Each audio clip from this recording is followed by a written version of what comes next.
Try to imagine all life as you know it stopping instantaneously and every molecule in your body exploding at the speed of light. Total protonic reversal. Protonic reversal. Protonic reversal with your host, Conan Neutron. Broadcasting from a secret underground lair in Milwaukee, Wisconsin.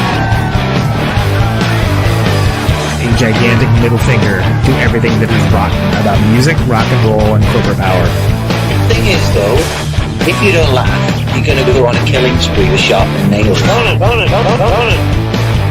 Confidence of a hero or a fool. I wasn't exactly certain which. Could not be more professional.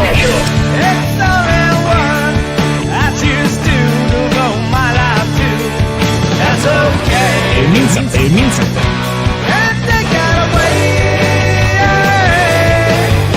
You know, that's my take on it. What's yours? Protonic reversal. That's like a science thing, right? Indeed it is. It is a science thing. It is a science place. It is a scientific fact that we're all up in your face. It is time once again for the one, the only Protonic Reversal. Welcome to it. Episode 420, baby. Yeah, it's the pot number. Episode 420, and I'm going to have very shortly the mighty men of Biggin. Very excited to have them on. I've loved that band for many years, and they have a fantastic new record. After, we'll say, it's been a little bit since the last one, and I quite like it. I threw it in the Best of the Year episode for alert listeners, and going to be talking to at least 3/4 of the band, potentially all of them. We will see where the day takes us. Before we do any of that, welcome to Conan Neutron's Protonic Reversal. I'm your host, Conan Neutron. I'm a rock and roll lifer that's been touring and recording for 25 years, most known for the band Conan Neutron, The Secret Friends. Music is a huge part of my life, and I use the format of this very long-running podcast to talk about music with musicians whose work I enjoy and respect, but who may not be household names. This is episode 420. Now, if this is your first time listening to the show, archives are available for free. No ads, no sponsors, no kidding, at protonicreversal.com. However, if you like the show and you want to support it and get episodes sooner, $1 a month at patreon.com/protonicreversal will achieve that goal. And if you like the show, even just a single episode, please feel free to like, subscribe on your platform of choice, share it around the internet, or even leave a review. All that helps people discover the show. It beats back the almighty algorithmic overlords. It's a darn nice thing to do, really. So, Biggin. We got Brian, we got Fred, we got Todd. We might even have Bill. Let's see what the night takes us. Fellas, welcome to the show. Going on. Happy 420. Yeah. Happy 420, dog. Yeah. We made it. Yeah. I had Brant Bjork on from Caius and Nebula and all that, and I was like, oh man, if I really was thinking about it, like if anyone should be on like the pot episode, it should have been that guy. But happy for it to be you guys, Right. Nonetheless, You're a close second with me. Close second, yeah. When I think of toking, it's big. It's a harsh toke, but it's a toke nonetheless, as they say. A little bit of a break between records for Biggin, huh? I was trying to think what the arc welder break is. I think the arc welder break is probably the longest, the other longest break that I have had on. Is that in the 30s? That might have been 30 years. I right? want to say it was. You would think I'd have this information prepared, but nope, I don't. But yeah, but it's, look, it sounds like a Biggin record. Yeah. Yeah. This one was 20. Yeah, this was 28 years. So. Yeah, 28 is that's man, that's like Magic number. medical school. I don't know. I don't know, like what 28 would be. You get a lot of stuff done in 28 years. Yeah. That's true. A lot of stuff. Yeah. That's true. Well, and it's not like everybody's been just sitting around on their laurels necessarily either. But yeah, how did you because you kind of reactivated as a band that play shows and whatnot, and then there were some things that came out somewhat recently that was reissues and stuff that just wasn't really available. I mean, I had it because I had like a CD from back in the day. CD, everybody, thank you. Wow, what is that thing? Yeah, what are those? What is? Yeah, I think it's a format of the future, actually. But it seems naturally when a band enjoys playing with each other and whatnot that you write new songs. Was there ever a concerted effort towards like, hey, let's make a record? Or was it just started to come about as you go, like as naturally, if some might say? Todd? You can take that. We just every few years we'll just decide to get back together because timing will feel right. Everybody has enough spare time to get together once a week consistently, and we just wanted to write a few songs and put something out.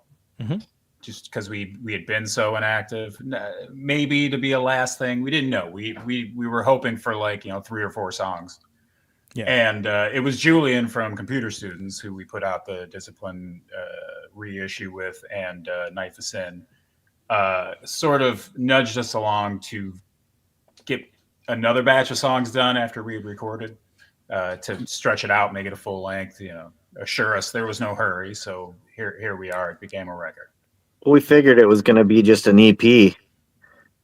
You presented them the songs. Yeah, if you wouldn't necessarily have enough to do anything else, right? Yeah. So. Well, that was our goal at first, was just to record 4 songs, maybe do another EP, a 10-inch or something. And then Julian heard the songs and said, "Hey, what do you think about going forth and doing more tunes?" And I was against it. I'm like, "What? You know how hard it is to write songs at our age?" But no, I'm glad we did. I mean, it sounds really good. It's a great record. I think it's the best thing we've ever done myself. But I would dare say it's well, yeah. I mean, if you don't think that by the record you just made, what are you even doing, really? Yeah, I don't know. It's definitely the most mature, and it better be. After 28 years, and trying to figure it out. Right, exactly. And by the way, because I did look it up. The last arc welder was 1999, so you beat him. So I don't know what you get as a prize, not much. Beard conditioner or something. I'm not cool. Sure. Wow. Score. Yeah, a cane. I don't know, but anyway. Yeah. But no, but I think you're onto something, because I do like all the Biggin releases, but I think as a record, beginning to end, as a listening experience, is probably the strongest record, I would say. And that's not to denigrate the other ones, but it just sounds really nice, which is funny because it's it just kind of came together as a record is sort of not what I expected on it. It sort of has everything you need. There doesn't pull any punches. There's no filler. It's just here's the meat of what we usually do, and that's it. Right. It's a weird thing for me because I came in later. Yeah. And Discipline, for me, when I first heard it, 95? Was it 95? 96? Yeah, 95. I was just blown away, and I had it before I even knew these guys. But I enjoy the new record, and I love the experience of making it. But guy's been in the band 12 years, and he said, "I'm new." He's still the new guy. Yeah, exactly. It's like Brian Johnson. Right, exactly. The new singer, right? Yeah, it's like I'm trying out. Yeah. Still. I mean, look, they gave Newsted the business for 2 decades, right? So. Yeah, right. you couldn't handle it anymore. Yeah, we saw how that went. And was it Echo Brain? Was that his band that they Metallica's the past, Echo Brain's the future, man? Yeah. Did you just see that show, Kirk? Oh man, I'm so happy for him. There's 15 people there. Yeah, at Bimbo's, which is where if you don't know, for people that don't know San Francisco, that's where the swing bands would play, and I'm not even kidding. Yeah, it's sort of what. Although I did see the Buzzcocks of Supernova there once. That's crazy. Yeah. Wow, that's cool. But they, not known for having the coolest bands is the shorthand I would use for that. Yeah. So I think that's interesting, Fred, because you coming at it from a position of a fan. And that's even pre-Haymarket Riot, right? I mean, that's Discipline is a couple years before that. That is pre-Haymarket. Haymarket started in 98. Yeah. And I originally met these guys in 94, 95. Because I was working at Albini's studio. And me and another guy put out this compilation called The Ground Roll Double. We were actually in Steve's bedroom off of Steve's kitchen assembling the compilation. We had 25 bands. We were just thinking of another band, Biggin, so Brian and Todd, I don't think Mike, the bass player, was there. I think Bill was there. The three of them were upstairs in the studio. And Billy and I were just like, well, why don't we do, we were kind of afraid to ask, but we didn't know what they would say. But we just walked up. I knew Steve. Obviously, we both knew Steve. We'll just ask him. So we walked up and asked him, we're doing this thing in the kitchen down here. We're assembling this record. You want to come down? You want to give us a song? Steve's on it. Yeah. So it made sense. And everyone from Chicago was on it. So they did say, they gave us a great song, Cuss, which is the hidden song on the record. Amazing song. And that Brian was hesitant of doing it. We had to talk him into the whole thing. He just didn't want to get on the content. I don't recall that. That's how you remember it. No, we were glad to do it. We were totally glad. It was awesome. And well, it's funny. That was my only dealings with them. I didn't know them. Giving the song and just being like, hey, guys. I saw them live, and I didn't know them at all. Well, I'm glad you said that, because not only do I know that Ground Rule double compilation, it was through that compilation, which, not gonna lie, I got it because it had a shellac song I didn't know. Yeah. That I found out about Biggin and then went back to Discipline. So if you hadn't, we might not be talking here today, and Bill may not be in podcast purgatory. This is it. I'm the guy. You're the guy. You're the guy. You've made it happen. You're the glue. You're the glue that holds it all together. But that's a great. I mean, I remember Dinogo's on that. Braid, Lester King. That Lester King's another one I found out about at the same time. Tony Imone's band, Blue Meanies. They did that Ace of Spades cover. They did. That's an amazing, like a basement recording. It's amazing. It's so great. Yeah, that was a great. Like, I feel like there were so many like awesome comps back in the day. I don't know. I think playlists are kind of the thing now, I guess. There were some good ones around that 2-3 year of 94, 95, 96. There were some good ones. Yeah. And then if you were like a record store nerd like me, like, oh, what's this band all about? Oh, it looks like a record came out the year before that. Oh, okay. There was a cool AC/DC comp that came out around that time. I've heard of. Yeah. The Skin Graph one, right? With the it had the shocker. We happen to have a track on that too. Yeah, that was another good one. The B side of Shellac. Yeah, there you go. Yeah, I remember. I remember when I first heard Biggin, I was like, oh man, this band's awesome. Like, it totally reminds me of like Shellac and stuff, except for like with one of the big Muppets singing, like the big ones, like Sweetums, I think is the name. Yeah. Which, to be clear, I didn't mean that as an insult. I was like, oh, that's awesome. Oh no. Like, what does this dude look like? I have no idea. Back in the day, they meant it as an insult. We were always, that's Al's brother's band. They sound like the Jesus Lizard, like that. That was every reviewer's line, one sentence review. Yeah, somebody said it once, and then everyone else is going to ape it for a million years afterwards. But it didn't hit like that outside, because again, I'm coming here from the West Coast, right? I'm coming here from Oakland. Like, I don't have a frame of reference for any of that. Like, I didn't. When I heard U.S. Maple, I was like, oh, a singer had another band. Oh, okay, right. I wasn't aware. How it's like things would come through in weird ways. But you definitely were a band that had a very like an authority to what you were doing, and it feels like you were very comfortable in what you were doing. And it was surprising to me when I found out. Like, I felt like you guys were probably a bigger band than you were. Let's put it that way. This is. I'm just gonna cut right down to it. And then I was like, oh no, they're not that big of a band, because I listened to it all the time. And I was like, oh, like how do you not? You listen to all these other bands. How do you not know the Biggin record? This is crazy. And then I would turn them on to like, hey, this is great. I'm like, cool, yeah, I know. That's why I gave it to you. But yeah, you're welcome. It was for those 90s days. What was that like? Because I think people have a lot of like idealized, especially people that weren't there, idea of what the 90s were, and like, oh, all the bands were like hanging out and playing canasta together, and there's Billy Corgan over there with the croquet mallets. I was like, no, it kind of was like that. Yeah, it was. You're not too far off. Yeah, I mean the lounge acts. I mean, Brian and we went to see Nirvana play at the Metro, and like everyone was there. The Smashing Pumpkins, Urge Overkill. It was just like a room full of rocks.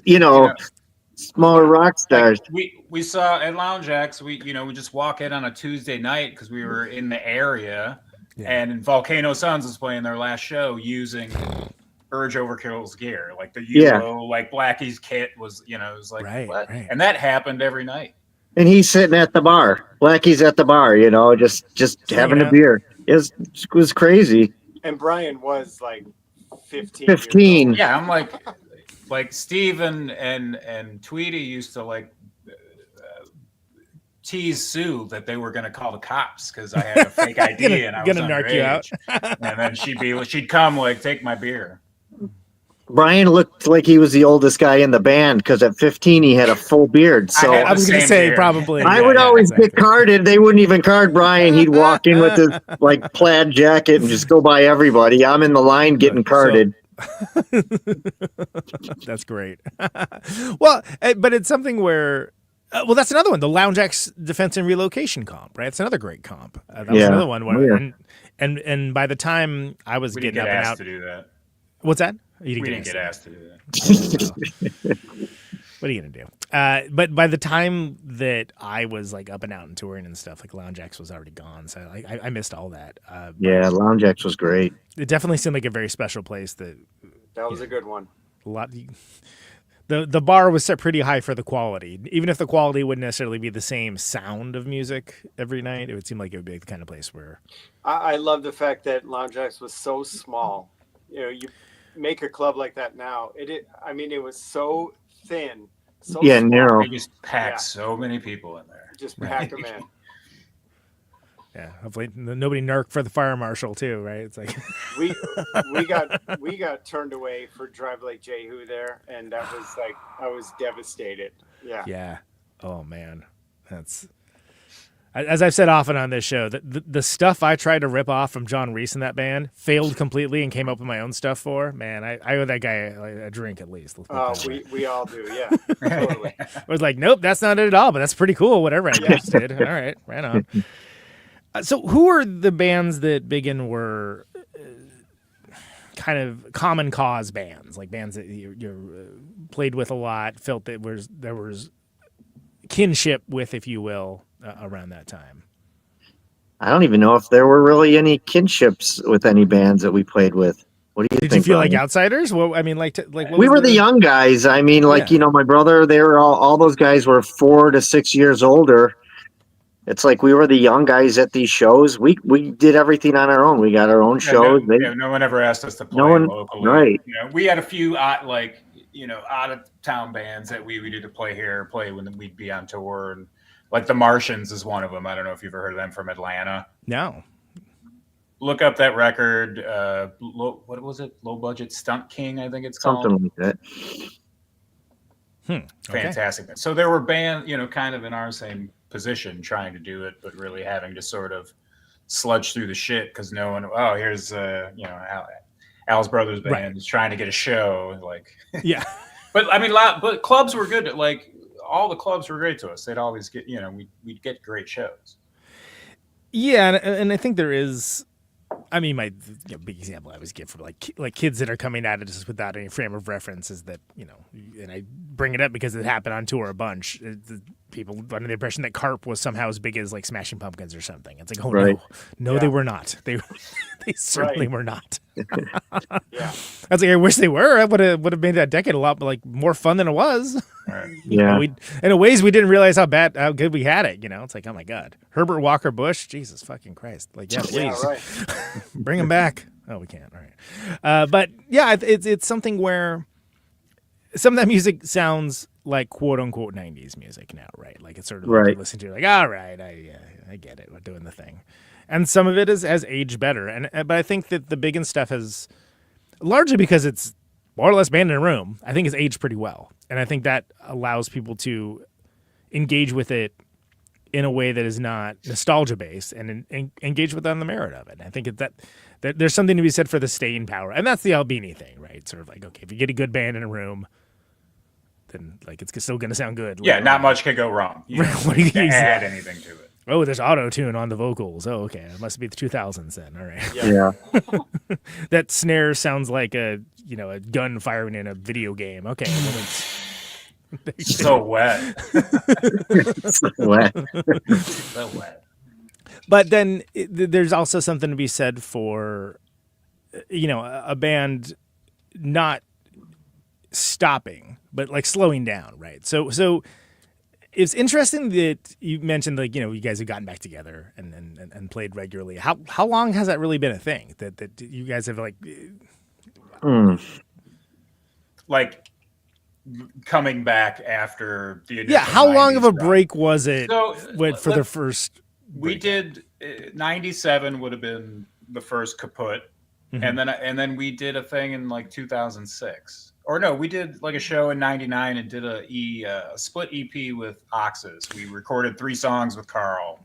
That's right. Carl Saff, of Saff Mastering. Hire him, he's great. Where was and I knew that because those guys stayed with me on their first West Coast tour for like 4 days. What did they had like 2 shows. Do? They smoked weed and watched movies is what they did. Yeah, they didn't break anything. They probably went to the mall and went shopping. They mostly just were.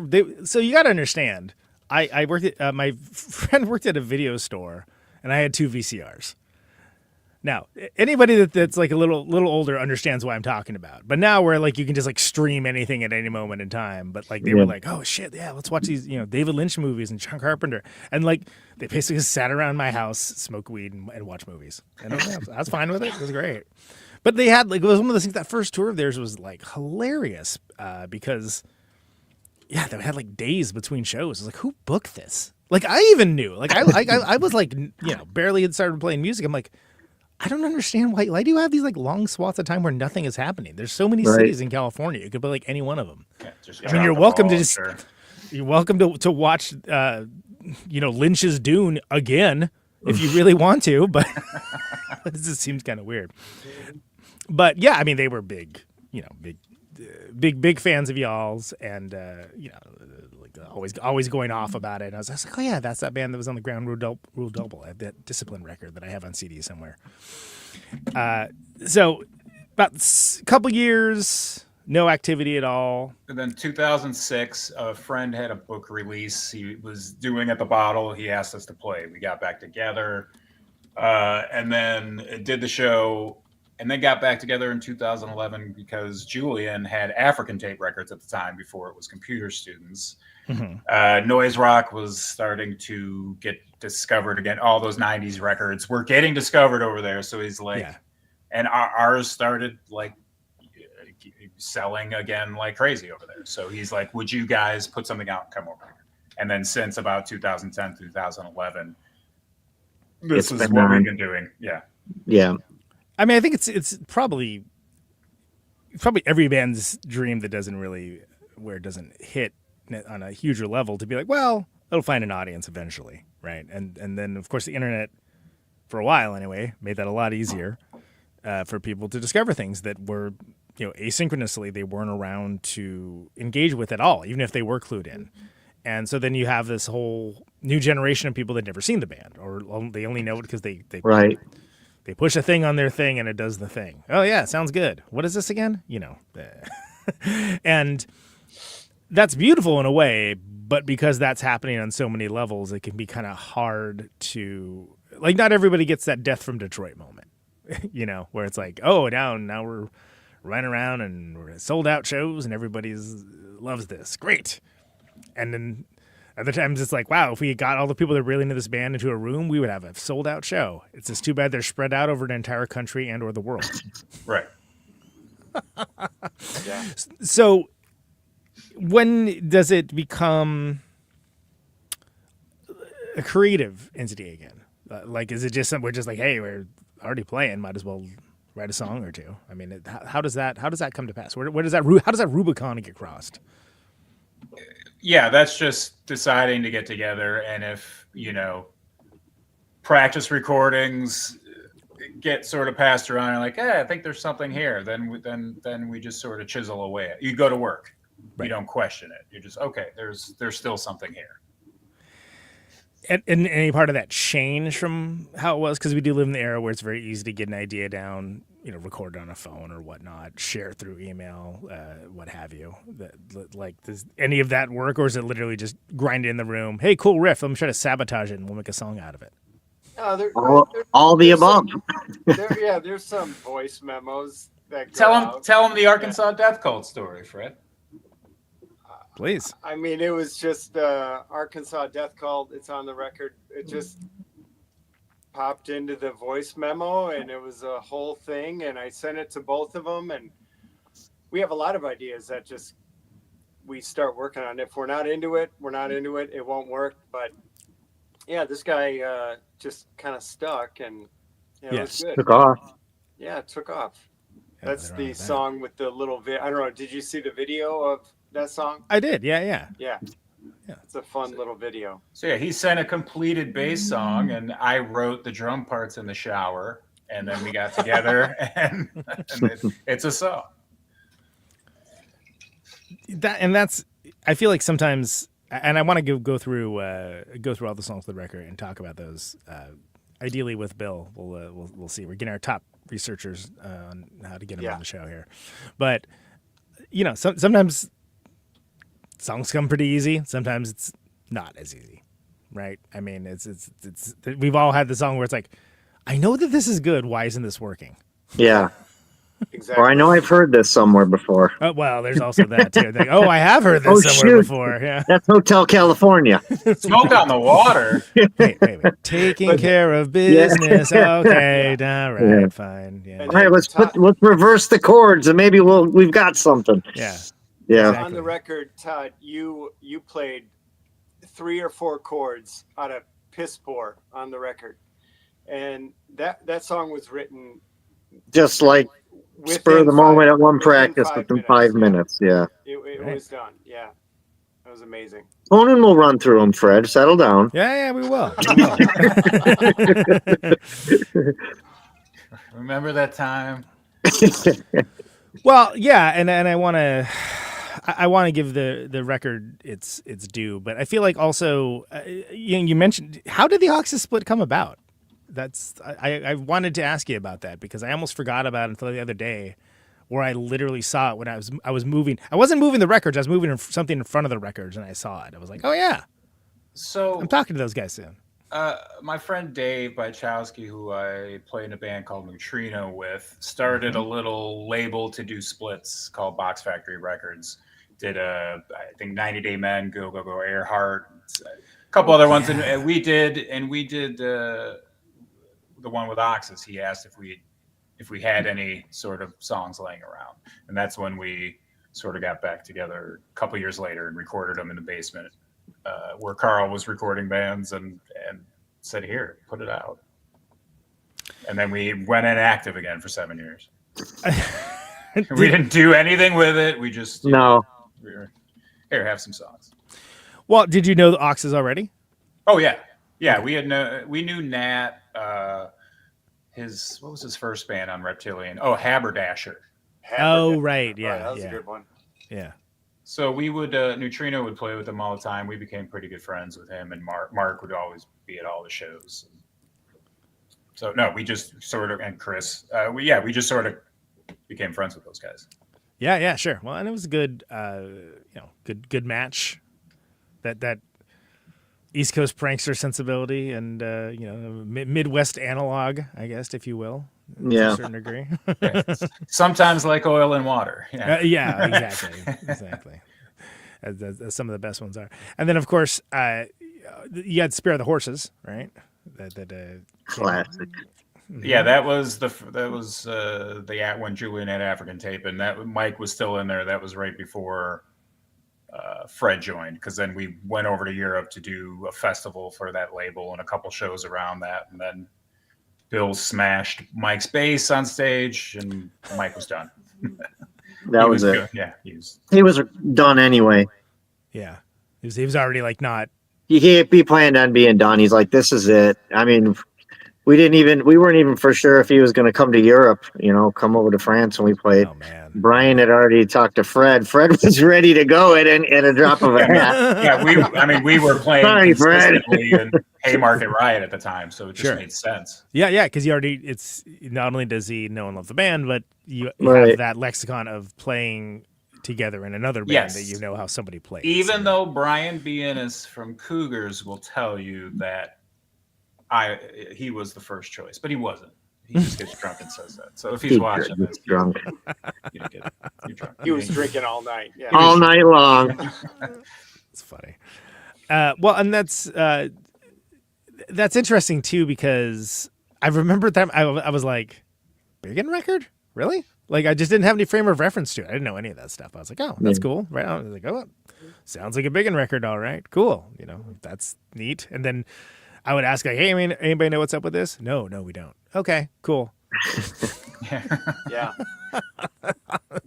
And that is the story of Jesus. But really, it's a story of rock and roll.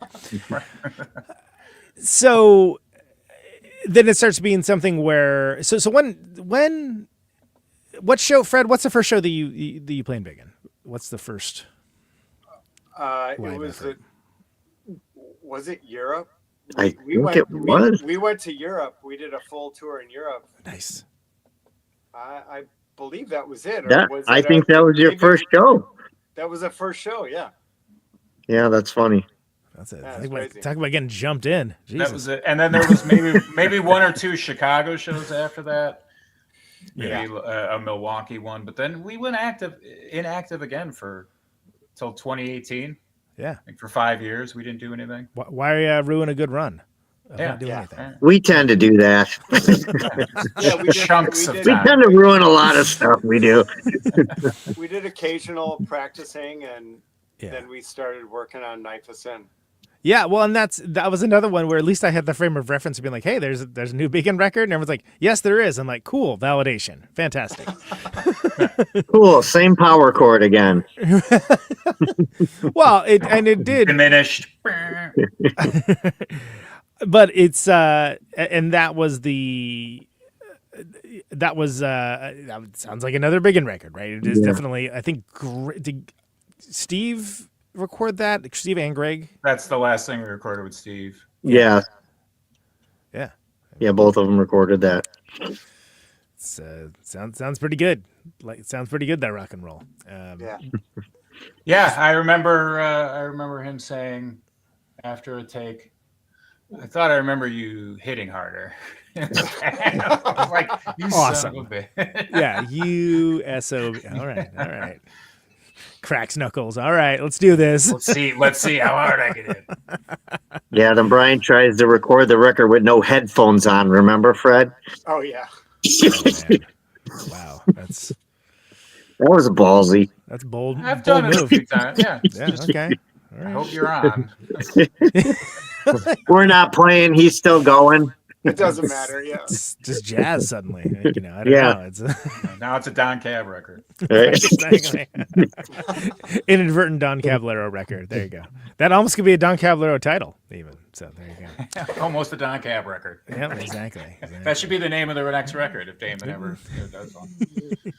I think have you heard this? Have you heard Yesness, this new band I did. I actually a guy I'm friends with on Facebook went and posted a bunch of live clips from that show they played. I don't know in whose hometown. The 11, is that where the guy's from?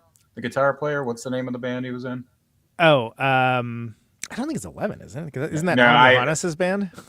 Yeah, he was in something though, but I don't remember. Something I was sort of like, oh, and then I just didn't know what that was. Like, the drummer was in Don Caballero.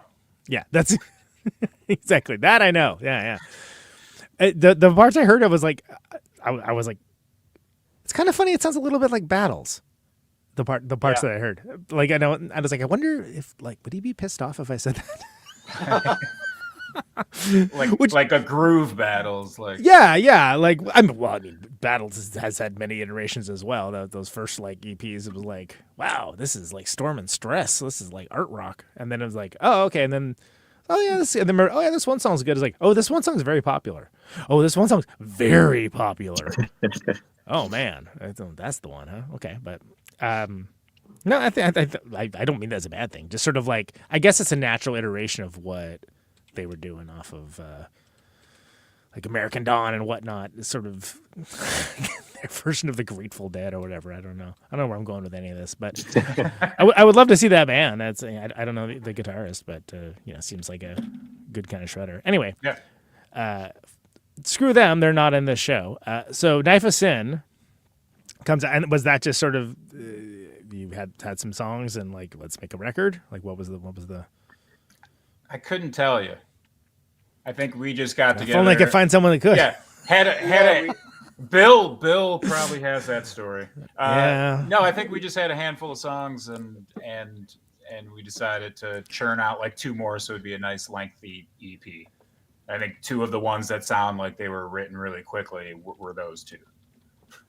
Wasn't that the first release for computer students? Yes. Didn't he have to do that? Yeah, that's when he switched the label over. So right. Do stuff. That's right. And yeah, it was. I remember that just being like, "Oh, what a nice thing! That's cool that there's a new Biggin record out at this time." Was there just a nice feeling towards recording as this version of the band? Like, it did feel like this is a good natural process. It feels right. Felt great for me. Yeah, I'm jumping in with these guys. I mean, obviously Brian, I'm comfortable with, and Todd and Bill. Yeah, it was fantastic. Very smooth. Right. Yeah, it just sort of, like I said earlier, going to work. We've just been doing it on and off for so long. We're not, there's nothing to get mad about. There's nothing to be really happy about. We're just like, yeah, plug and shut. Yeah. Yeah. Well, and it's, I always say for bands like Yells, it's like, it was not going to be surprise ska songs or anything, Right. Like, there's not going to Well, yeah. Fred tried a few of those, but he got shot down. I bring all these ska songs in, and they get as soon as I see an upstroke, you're kicked out of the band. Yeah. It's like these guys don't want to make money. No, but wait, right. Listen to this. What kind of band is this? Listen. This could work. So there's some voice memos. There's some some hey, this would be cool using of modern technology to share around. But how often as a band are you guys getting together? Like, is it like every year usually thing? Every alternate Tuesday? Sundays 10 a.m. we get together. The 3 of us. We'll skip days, but yeah, Sundays at 10 a.m. Is there any reason do you like rocking in the morning? Is that? Yes. Kind of when everybody's available. Yeah, I mean, I'm all for it. I love it. Yeah, we're working all week. You got a little window. Let's just go in there and do it. Everyone's quiet at home. Like, yeah, it's the best time. Then you have and then you're done. You have the day ahead of you, and you're like, great. Exactly. You got the day. Yeah, exactly. Cool. I love it. I have all day to do drugs in the bus station, whatever it is you're up to. Okay. It's exactly what we do. Yeah. Yeah, exactly. I knew that about you. Yeah. No, but it's interesting that loud rock and punk rock, whatever, it's so associated with nighttime and like, oh, let's go in at like, it is the right time. Then like the bass player strolls in at like 10:30. I mean, yeah, sure, it's better, but yeah, history says that not much gets done. Yeah. Yeah. Well, exactly. In the morning. And especially when folks are drinking too, and you're like, we're the best band that ever rocked. And it's like, are you though? Play Sweet Emotion. Exactly. Oh, wow. Hey, look what we got. Holy shit. Look at this. Mention Sweet Emotion, and guess who arrives? Steven Tyler. Didn't he say he was retiring from music or something? I read that, or was that just wishful thinking? No, I think you heard right. Some of his vocals. Retiring. Yeah, he's retiring. Well, he's also getting ready for a boxing match. Really? Because he's pretty much morphed into like the cool aunt who will let you smoke pot at the holiday gathering, and won't narc on you. It's like, so it's like the idea of him boxing is like, all right, Record down. Welcome, Bill. Yeah, hey Bill. Hey Bill. Welcome to the show. Thanks for having me. Did you have anything to chime in on the last 40 minutes or no? Yeah, start over, Conan. We'll just start. Let's go from one. Just rehash all this shit.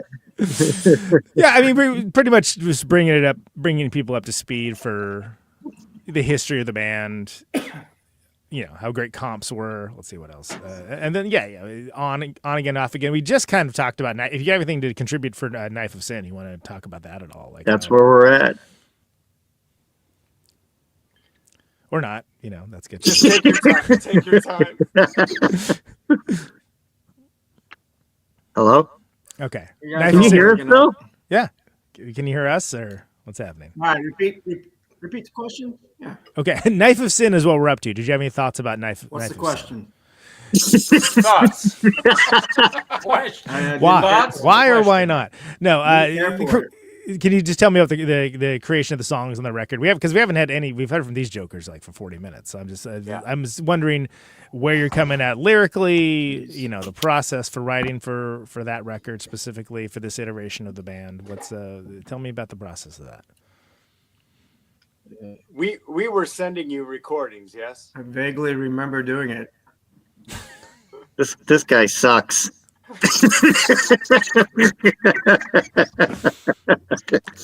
he is. Gone. And he's out. He's an imposter. It's a good looking ceiling. Wouldn't it be great if Bill went on Fiverr and got someone else to be on the show for him? Pay me $5 to be on the podcast. Yeah. Yeah.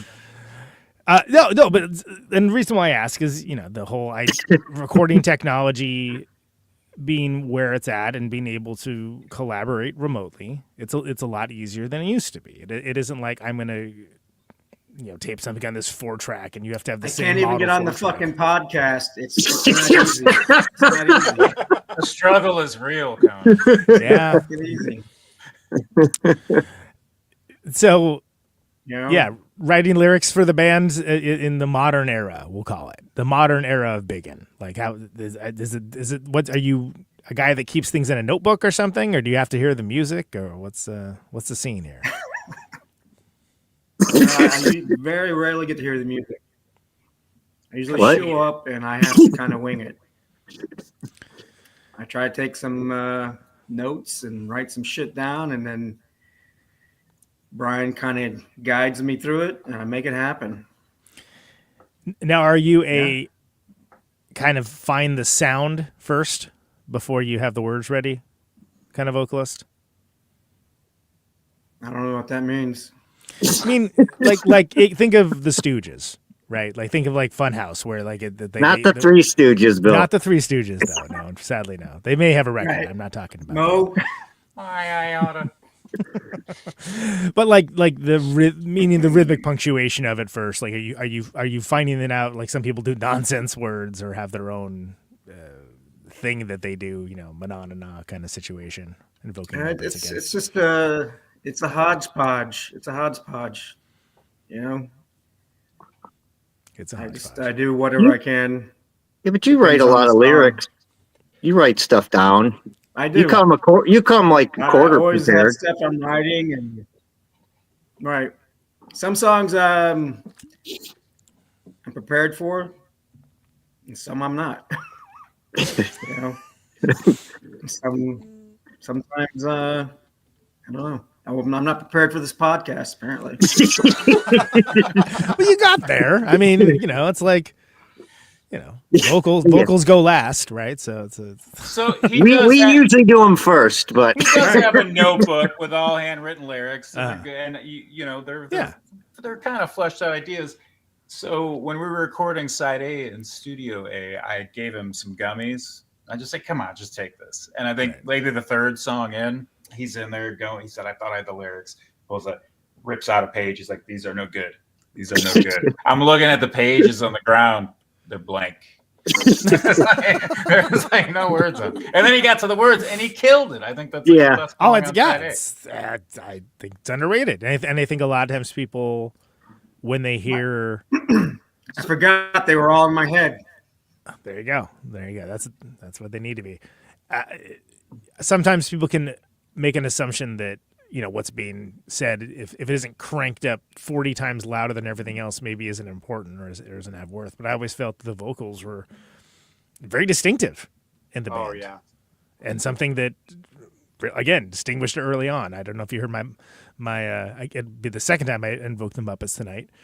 But, and I mean, believe it or not, mean it as a compliment. But like the big Muppet, the one that was with the dude in the fursuit doing it, I was like, walk like this, lumber down the hall. Who was always one of my favorites, by the way. He had the big mouth or whatever. It's like, oh, big nose. Like if that guy sang for a band was my initial impression of Biggin. So, thank you. I'm so glad. Kind of like Matt Sabbath. I forgot about that. Lung went on tour with them. Isn't that crazy? Oh, really? Yeah, they said it was a good time. They said those guys were great. I would watch them every night. Fuck. They, I want to say people from that band were in a band called Cookie Mongoloid 2, which was COO or the Cookie Mongoloid? Cookie 2, Monster. like so it was like Cookie Monster. The guy was the singer was dressed up like Rob Halford, but as the Cookie Monster. And all the songs were cookie themed, and apparently he just kept it going after that. But yeah, he would sounds delicious. He would ride out on stage and it looked like a Grover looking Muppet wearing like a Halford style leather jacket, and yeah, that's what that band was, and people loved it. They loved it. It was great. Cool. Anyway, so why don't we talk about your record? In Comes Too Soon. I got it actually set up now. Something that we've done here is we've just kind of gone through track by track on it. Everyone can just share a little bit about each of the songs. I'll throw it up on screen so we can have an easier time with it. And, there's no wrong answer. It could be like where a song title came from. It could be something specific about a part. Bill, if you got something you want to throw in about lyrics or whatever, anything like that works. Anybody need one? I'll be right back. Okay. So let me throw it up on screen here, and we can go through it together as a family. All right. Okay. So, well, first one's it's we could address the XMSNs just on their own, I guess, because it's part of a larger composition, right? Fred, Totally. you want to field that one? Yeah, I mean, we wanted this thing to just there's so many snippets of, could this be a song? This is a nice part. This is a great guitar drum part or bass drum part. They were worthy enough to not be tossed 100%. Mm-hmm. So, and we were, in all honesty, we probably were continuing to work on them. We could have made them into something. But yeah, so they were this worthy of making this a bigger picture, not just 10 songs, so we just kind of placed them together to flow nicely and be a part of the story. Yeah. I love the way it kind of worked out.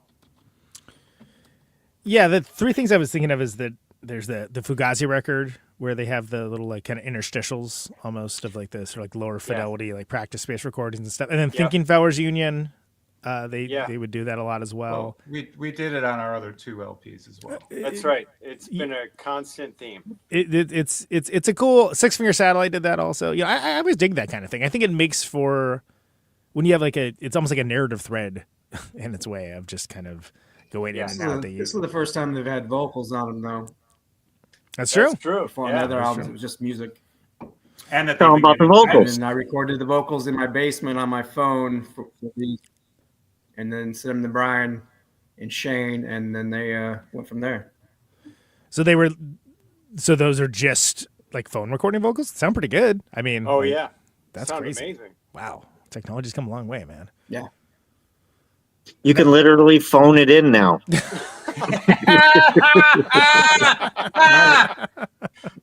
one, Todd. There it is, folks. We'll be here all week. Bad jokes all night. Literally.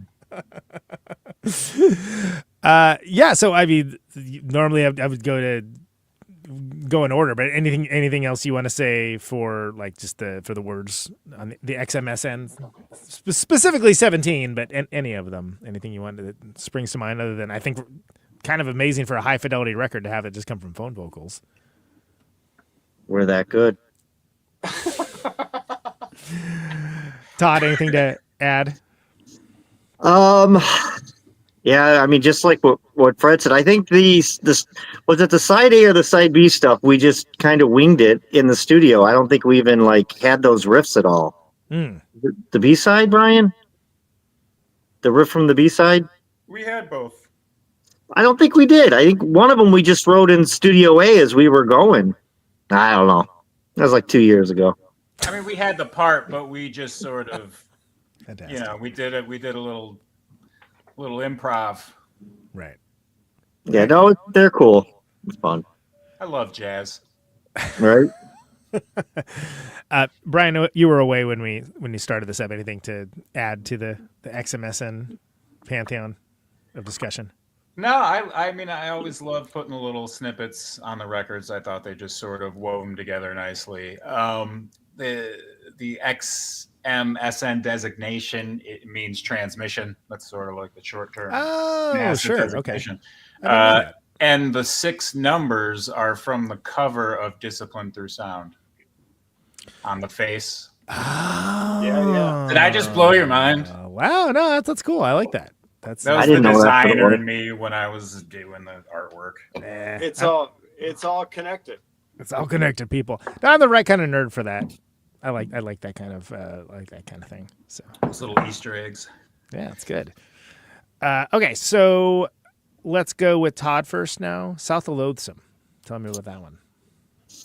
I think that was the first song we kind of. That was the first song. The first song we worked on when we were talking about writing stuff. Yeah. Just kind of simple, big-ish riffs. The end we thought was pretty cool. There's some neat little bass tidbits in there that I like, and it's just our typical simple, just rhythm rock. Yeah. Bill, South of Loathsome. Can you tell me about that one? Like you said, it's a basic Biggin song, but to me, it kind of felt like this dirty blues feel to it. And I was feeling pretty shitty at the time, so I remember I text Todd. I'm like, "How about South of Loathsome?" Because that's how I'm feeling right now. And he's like, "Bingo!" And just went from there. That's funny. I thought it was a play off of South of Heaven, but that's actually like a better story. South of Heaven, South of Loathsome. You know, what's this guy talking about, guys? Talking about Slayer. All right, cool. You think you're Slayer? I don't know. All right. Yeah. Okay, Conan. Brian, you want to tell me about South of Loathsome? Yes, it was the first song we wrote. As we started writing more songs, it sort of became my least favorite. Probably because of the lack of low end through the main parts, which I came to love because it gives it sort of this harmonic feel. And it sort of sets up the next song pretty great because that has such a nice low driving bass. Did I just give you a great segue? You did, but Fred still gets to chime in. So other than that, it would have been perfect. But that's all I got. It is a layup, pretty much. Yeah. All right, low end guy, Fred, what do you think for South of Loathsome? I mean, playing those early Biggin songs, trying to get acclimated with where my place is. Yeah, South of Loathsome was a nice introduction to writing this new stuff. That song came very easily for us. It happened very quickly. And then we sat on it for a while, but yeah, it was cool to work through that stuff. Yeah, I very much dig the song. When I heard Bill's vocals, it really brought that thing together. But yeah, that was a cool experience. Nice.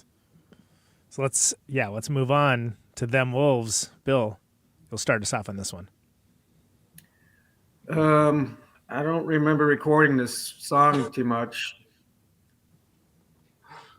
I think Brian had given me some gummies or something. I think that was the Gummies song, yeah.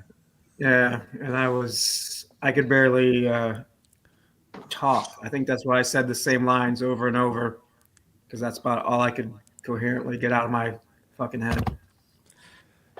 That's funny because for me, I thought that was I hate the song. I hated it when I recorded it, but it's grown on me. It's kind of, the vocals are only 2 lines, 4 lines, but it's growing on me. So it's one of my favorites on the record, and I think it has that kind of almost nursery rhyme quality of just with the repetition, you know, and like Carp used to do that a lot as well, and I really dig it, man. I think it's good. That's amazing. Let's go up to the top. Brian, tell me about Them Wolves. Here we go. I love that song. It just, the bass line carries the whole song. I mean, I love the drum parts. I love getting all my fills on every measure. A lot of fills. Like yes, but the bass line is what keeps the ship right in this song. And like I said, the addition of now like the nice rolling low end, which was not lacking in the first song, but just that whole part is just like the hammering on the high stuff, and then Bill is bringing it up, and then Bill comes in with just these 3 lyrics, and he's repeating them, and he's just getting more and more pissed about it. It's just right, yeah. It's a great. I like the song. It's very simple, but very effective. Well, and I think the low end hits harder too when it's based on the sequencing, right? Like when it comes in, it has more impact. Just because exactly than before. There's intention to everything, Conan. Right. I believe you. Speaking of low end, Fred, tell me about it. Oh, I mean, I love the simplicity of it. I'm all about just providing a little bass for the overall picture of the song. But yeah, so I mean, it's such a cool song. I'm digging it, but yeah, I always go to the vocals and the lyrics. Like it really hits you, because we write this stuff without Bill sometimes, and yeah, we don't know where it's going.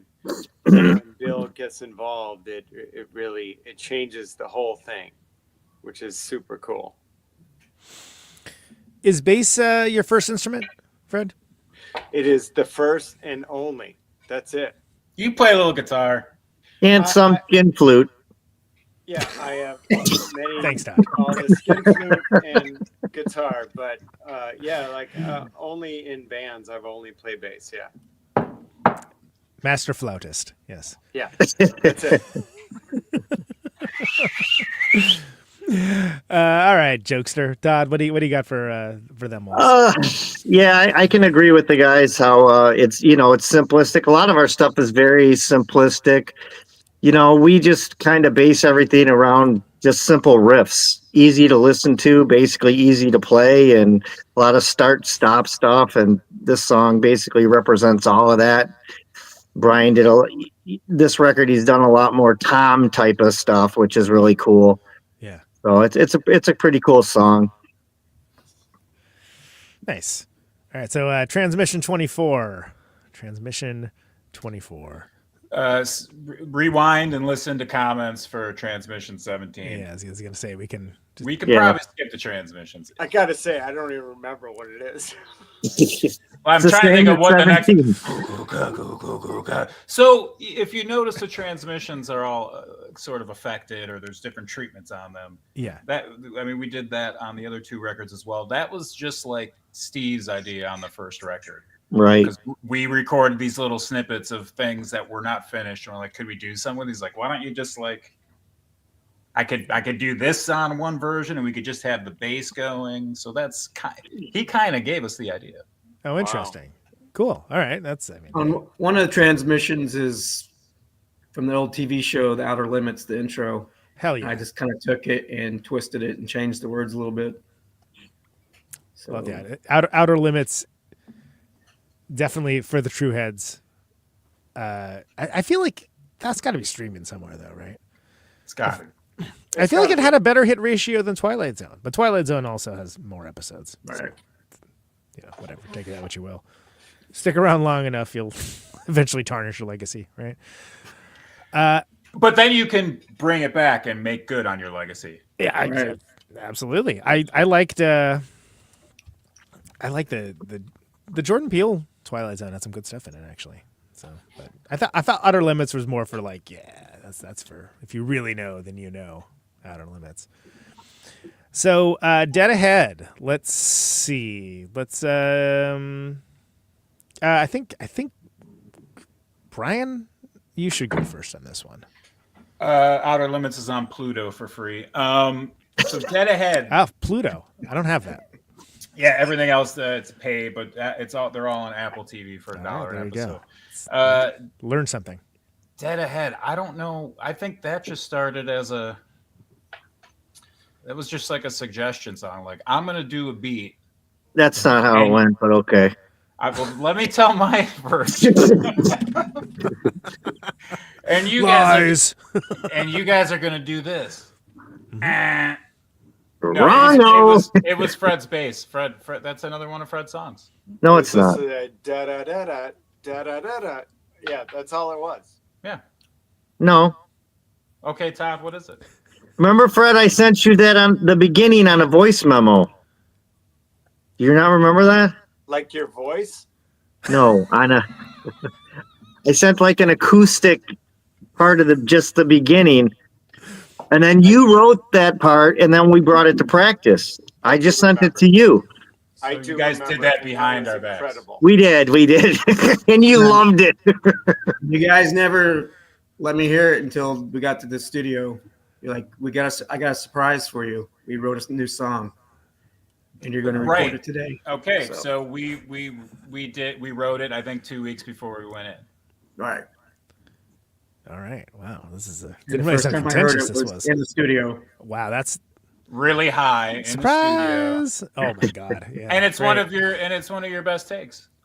Yeah, absolutely. As soon as I heard it, I don't know. It's just one of those songs that just clicked in my head, and I knew exactly what I was going to sing and how I was going to sing it, which doesn't happen very often these days. But it worked out on that song. Do you find that? Yeah, are some songs easier to connect to than others for you? Yeah. It's weird. Like, it doesn't even necessarily make sense sometimes, but yeah, it do be like that. Fred, what are your thoughts on this? You're in the middle of this contentious. I'm dead ahead. On Deadhead, yeah. Oh, I mean, the end of that song with Bill's vocals. I wish I could remember what you're saying. Dead ahead. Dead ahead. Yeah. It's a typical. See what I see. Yeah. Do you see what I see? That every time I listen to it, I do get a little bit of chills from it. That's a great drive. That's not because I'm personally connected to you, but because I'm a fan of the band. But yeah, it's incredible. Yeah, I loved watching it happen in the studio, because in the studio, Bill's singing off of the sheet, like his words, and Brian is directing. He's, go right here, go sing, and it's incredible. It's really cool to see. It's magical. Like the maestro. Yeah, there's different signals for different, like, you got to bring it down. Right. You got to bring. You got it's funny to watch. Library of It's funny Brown just style. to watch Brian. We were dying. We were laughing so hard watching just watching him do his stuff is hilarious. I was trying to find the photo of Brian. There's a great photo of Brian, like, pointing to Bill in the studio, and Bill singing, and we're doing this. We're like making the record. Yeah. If I find it, I'm going to show you. And then you just nudge it. You move it a little forward and you do a little back. Then you're doing the cha-cha. Exactly. Todd, it's finally time for you to have your say on this song. Oh, it's a great song, and all the lies that were said earlier. Yeah, it is a great song. It's a little different than, different feel than your average Biggin song. I know we played it at Caterwall when we played. You did? Yeah. Right? Didn't we do that? Yeah. That and South of Loathsome. We played those are both real new at that point, and I remember doing those. But it's a great song. We like playing it live. Yeah, it's cool. Bill, anything else to add in on that? No. Were you pleased to find that there was a brand new song to sing with no warning whatsoever? When I heard the song, I was like I said, it just kind of clicked with me. Yeah. At Least it's a banger. I was a little right? salty at first, so yeah. Yeah. Well, there you go. Transmission 32. Again, we can, if Zane's specific with the transmissions, we can bring them up. Other than that, we've kind of addressed all of them, so we can move ahead with them. But Fred, it would be your turn if you have anything to say about 32. I could not even tell you what it is. I know I love it. I love it, but no, I would have to hear it to know what it is. Which one it is? Yeah. Have you heard this band Biggin? Yeah, they're pretty good. They're getting good. I'm digging it. That's my friend Patrick Walsh. Hey, hear these Beatles? Yeah, they're getting good. It cracks me up. Yeah. Okay. Cool. So why don't you take Bison then? Bison was in the practice space probably about 10:30 a.m. on a Sunday, and it just came about. But that's a Fred song. It was a what? It's a your song. That's one that you had a lot. You and Brian had, I think, a lot of that you guys might have practiced at another time or something.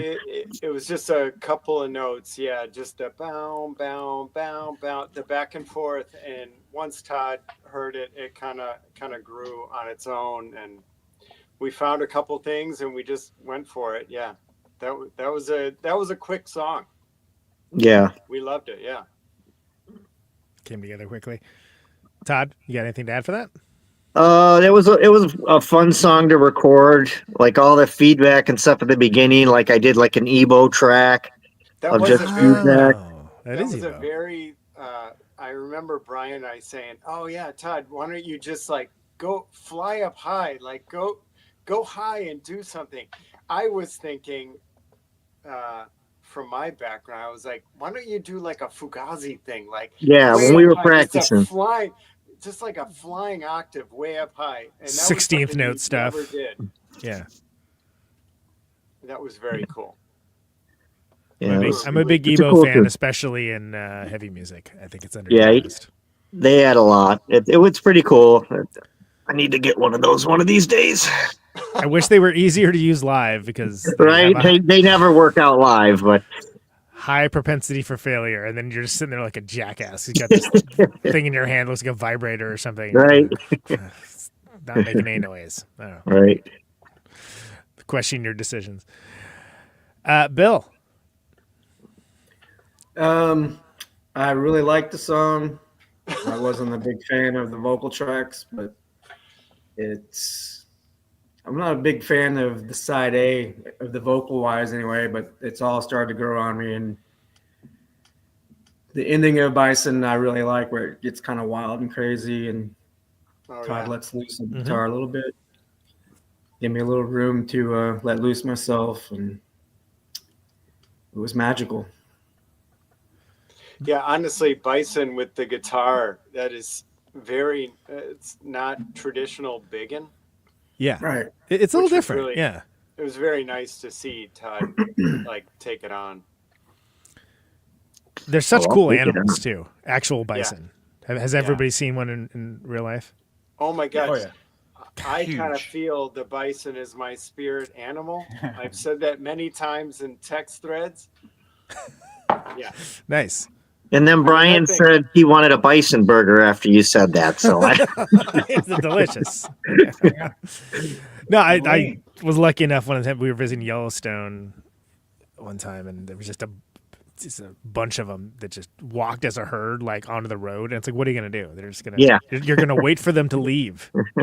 That's what you're going to do. They're freaking gigantic. Big as the car. Hope they don't tip your car over.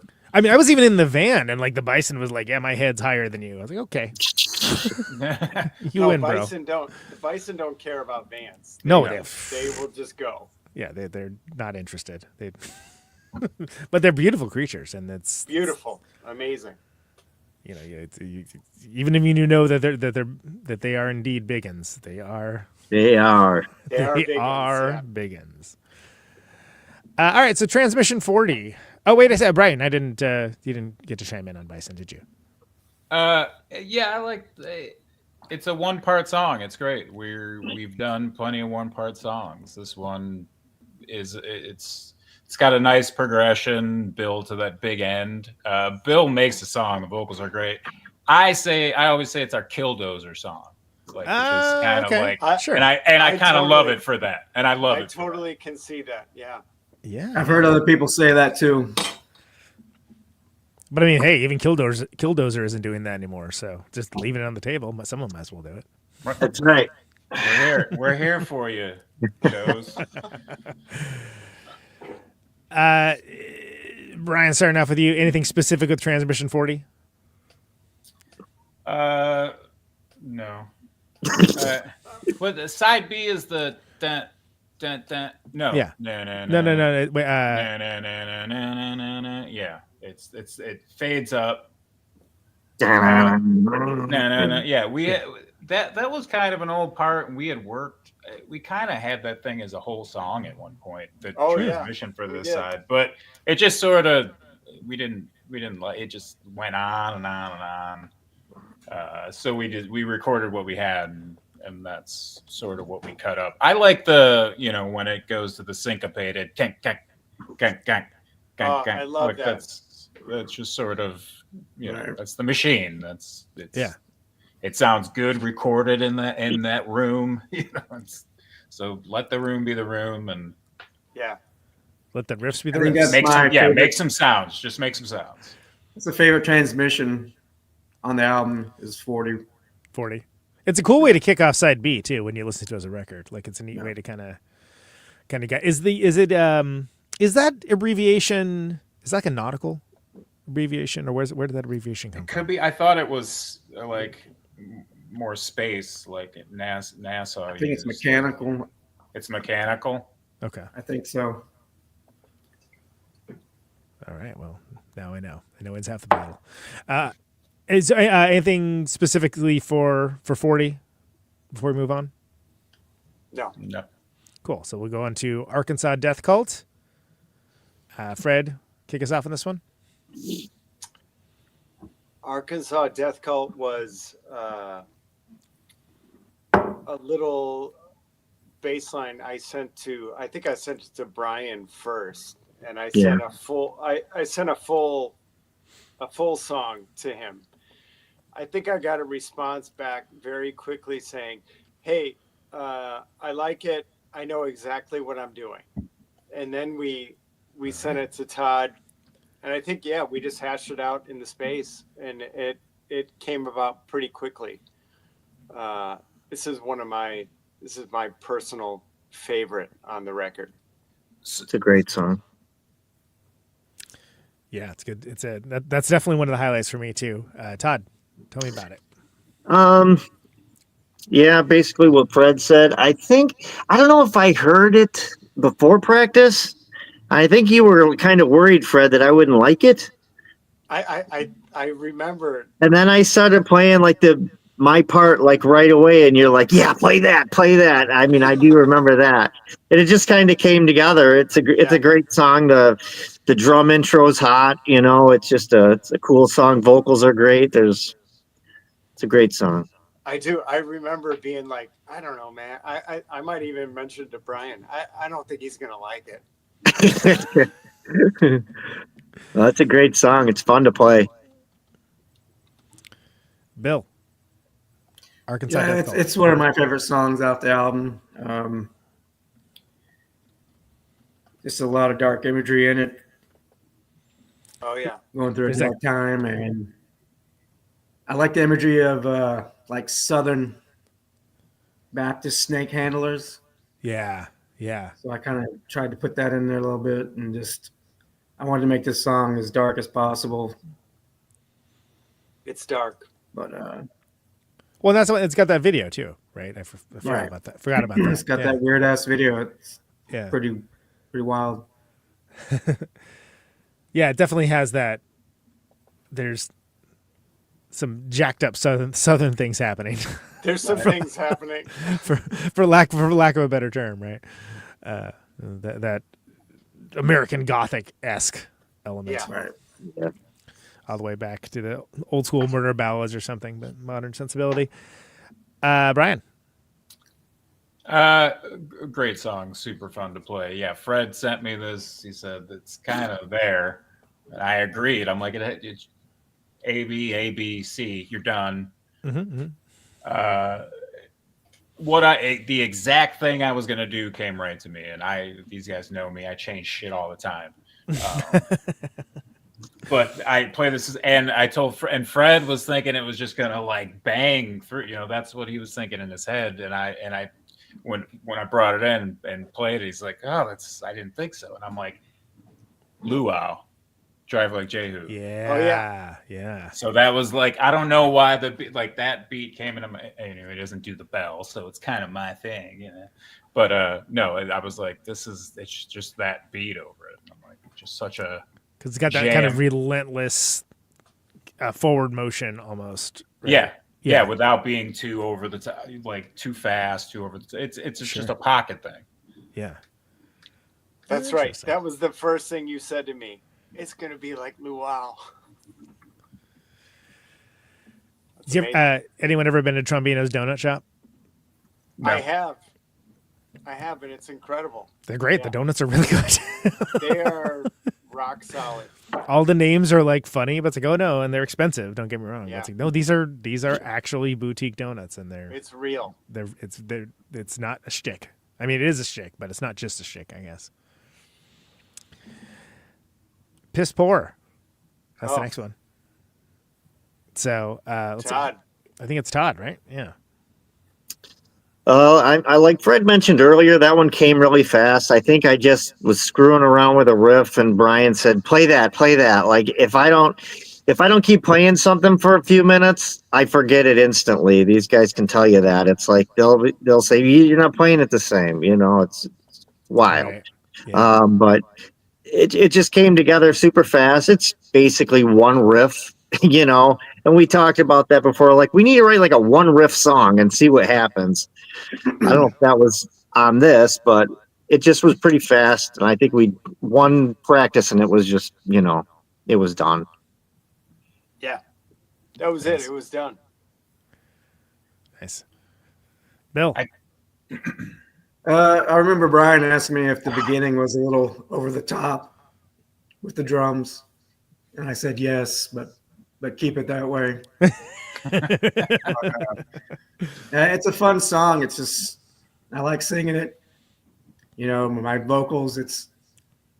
You can tell I'm just a little chaotic and struggling to keep with the song, but I think it just adds to the chaos of it. It's a powerful song. Yeah. Simple. Like Todd. Thank you. I'm a simpleton. Brian? Yeah, when I heard Todd playing it, you would think it was like a silly little punk rock thing, like a throwaway. He probably was just like, nah. And I was like, no, then you do a key change like you would do in a regular rock song. I'm like, do this. I started playing that like fake double bass beat where I'm doing the like floor tom with yeah. Yeah. And I was like, let's go. We tried to stretch it out to 2 minutes, but it just 1:58 seemed right. 2 minutes just seemed too long. Radio's never going to play it. Right? That's right. Yeah.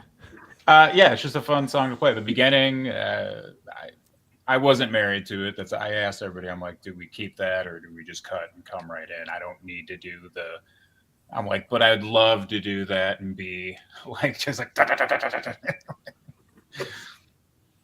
And it worked out.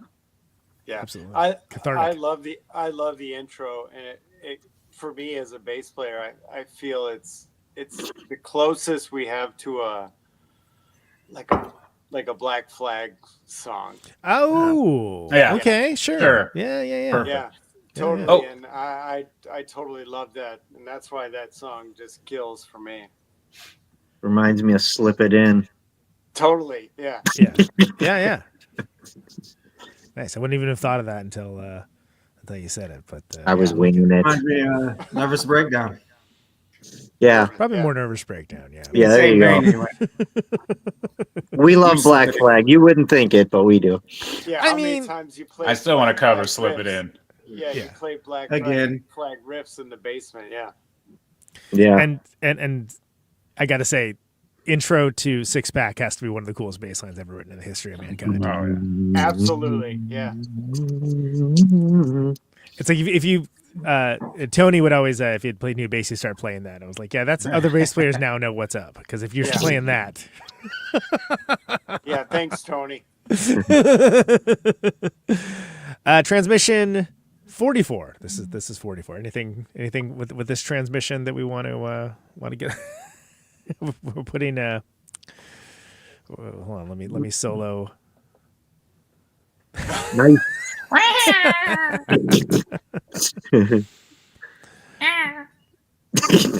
There we go. Okay, got straight from the horse's mouth, or the cat's mouth, I should say. Anything for 44 to add in that we haven't already? Okay. Who we? I got thrown off. The cat. What's happening right now? What was the cat? Wants more talk time, I guess. I don't know. I get it. I understand. It's hard working in a group. Isn't I it? like the herky jerky start of 44. I think that's the one that's like boom, boom, Dun dun dun dun. or Yeah. is that 48? Yeah, well, who knows? 44, 48, whatever it takes. Who's counting? You're talking about 4 more. Big deal. Is it New Brutalism that only have numbers for the song titles, right? I believe so. Or Oh, some God. sort Yes. of code, right? What a Jesus, those guys. I mean, I love them, but like that's gotta be exhausting. You know, Right. We're doing 27. Which one was Yeah. that? Yeah, right. Austerity Program did that up until the last record too, but it was song 27, song 18, or whatever. Yeah, I'd get that. That's confusing. I don't know. It seems after a while, it's like, yeah, we get it. Because then, what's the nickname for the song? Yeah, because you're still Bean. exactly. That's what. Yeah, precisely. Thank you. In summary, fuck numbers. Anyway, moving on. In transmission. So let's see. Again, I got thrown off with all the cat stuff. Are we? Bill, are you going first on this one? Why don't you just go first? I'm the host. I'm on the side right now. Do it. I think Todd should do this one. This is his favorite song. Okay, Todd, you go first. In transmission. I'll go last since it's my favorite song. Brian, we'll go in order. Brian, Fred, and we'll go down the list. I like this. Is another pocket song. I like it. It's right. It's just kind of cruising the. It's episode 420. I like that. Yeah. It's the bass line that I love the rhythm section part in here. The start, the herky jerky, Todd's going. I mean, it's what dreams are made of. It's caramel on top of a cookie, a hard cookie. You're gonna get more the crunch. caramel. Caramel. Caramel. Top of more caramel. Carrera meow. Yes. That's it. All right, that's it. That's all I got. Here meow. What was it? Super Troopers. What's all this here meow? Meow meow meow. Listen, Oh mouth. my God. You ate the whole bag. So stupid, but I love it.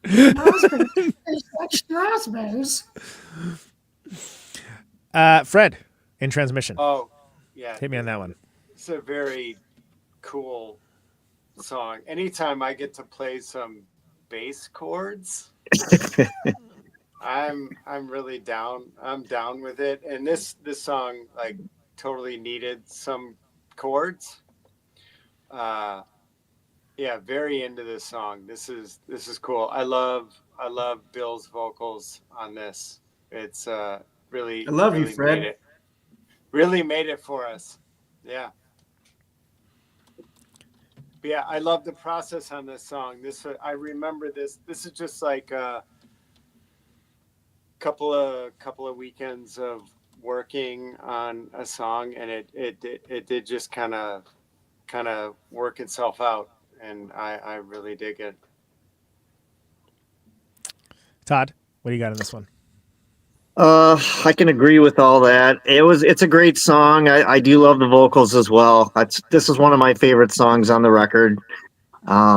Just like Fred said, I just kind of was playing a riff, and I think we all just jumped in, and it ended up being a great short, number. Not so short.